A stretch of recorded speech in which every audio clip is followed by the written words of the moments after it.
अस्सलाम वालेकुम and hello everyone. कैसे हैं आप सब लोग? पिछले साल की तरह इस साल भी मैंने नए साल की आमद पर एक मज़ाहिया नज़्म लिखी है। उम्मीद है आपको पसंद आएगी।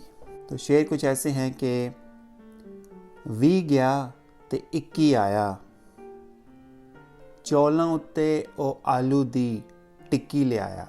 वी गया ते 21 आया, चौलां उत्ते ओ आलू दी टिक्की ले आया। वॉक करन जे मैं शामी गया, वॉक करन जे मैं शामी गया, कुत्तियां मीकी बड़ा नसाया। नेटफ्लिक्स वेख के अक गए हाँ, नेटफ्लिक्स वेख के अक गया। एमेज़ॉन प्राइम दा चैनल लवाया, एमेज़ॉन प्राइम दा हुण चैनल लवाया। और पिछले साल जैसे कोरोना जब आया था तो लोग कह रहे थे कि बस गर्मियों को आने दें, ये कोरोना जो है ना ये अपने आप ही मर जाएगा। गर्मी आसी ते कोरोना मरसी, गर्मी आसी ते कोरोना मरसी, कोरोने सारिਆਂ ਨੂੰ ਉੱਲੂ ਬਣਾਇਆ। गर्मी आसी ते कोरोना मरसी, कोरोने सारिਆਂ ਨੂੰ ਉੱਲੂ ਬਣਾਇਆ। अगला शेर इस बारे में है कि कुछ हफ्ते पहले यूके में कोरोना का एक नया वर्जन डिस्कवर हुआ। तो शेर कुछ ऐसे हैं कि अजे कोरोने दा स्यापा ही मुक्या नहीं सी, इसदा एक निक्का भरा आया। सुनिया है और शरारती बहुत तेज़ नसदा है, क्योंकि उसकी जो इन्फेक्शन रेट है वो आई थिंक 75% फास्टर है। सुनिया है वो शरारती बहुत तेज़ नसदा है, मैडिकल रिसर्च नू स्क्वेयर वन ते ले आया, मैडिकल रिसर्च नू स्क्वेयर वन ते ले आया। अगला शेर ज़रा गौर कीजिएगा।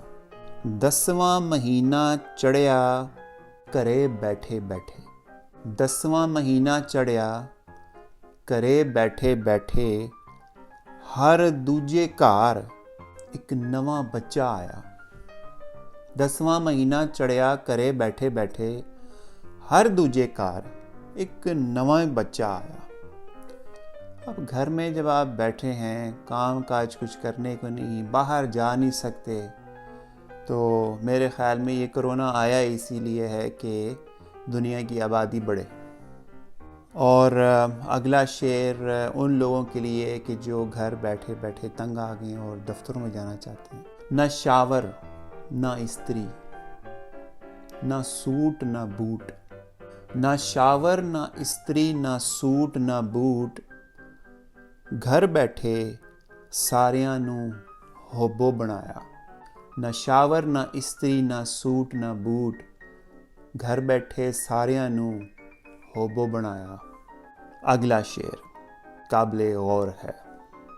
अखां ही सिर्फ नज़र आउंदियां ने हुण, अखां ही सिर्फ नज़र आउंदियां ने हुण, मेकअप फिर भी पूरा ही होंदा, मेकअप फिर भी पूरा ही होंदा। और अब इंतज़ार में है कि कब हमारी बारी आएगी और हमें कोरोना का इंजेक्शन लगेगा और कब हम आज़ाद होंगे। कदों साडा नंबर आसी, कदों उसनू भी टीका लगसी, कदों साडा नंबर आसी, कदों उसनू भी टीका लगसी, कदों मैं बेनकाब होसां, कदों ओ अपना चेहरा करासी। कदों साडा नंबर आसी, कदों उसनू भी टीका लगसी, कदों मैं बेनकाब होसां, कदों ओ अपना चेहरा करासी। अंडे वाला बर्गर, चिप्स कोका कोला, अंडे वाला बर्गर, चिप्स कोका कोला, शोला ते माँ बदौला, दिल ढूंढता है वही रात दिन, when the year was 88। कदों साडा नंबर आसी, कदों उसनू ही टीका लगसी, कदों मैं बेनकाब होसां, कदों ओ अपना चेहरा करासी।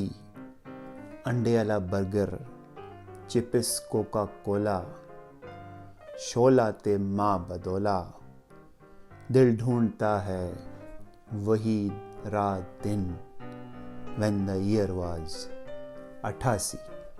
ये थे अशार नए साल पे। और पिछले साल के ऊपर मैंने 2 नज़में लिखी थी, उन दोनों नज़मों का लिंक आपको एंडिंग स्क्रीन पे मिलेगा और आप डिस्क्रिप्शन में भी देख सकते हैं। अगर आपको ये वीडियो पसंद आई हो तो लाइक ज़रूर कीजिएगा, और अगर आपने अभी तक मेरे चैनल को सब्सक्राइब नहीं किया तो सब्सक्राइब कीजिए। अपना ख्याल रखिए। इंशाल्लाह इस साल के इख्तिताम तक कोरोना से छुटकारा मिल जाएगा। अल्लाह हाफ़िज़।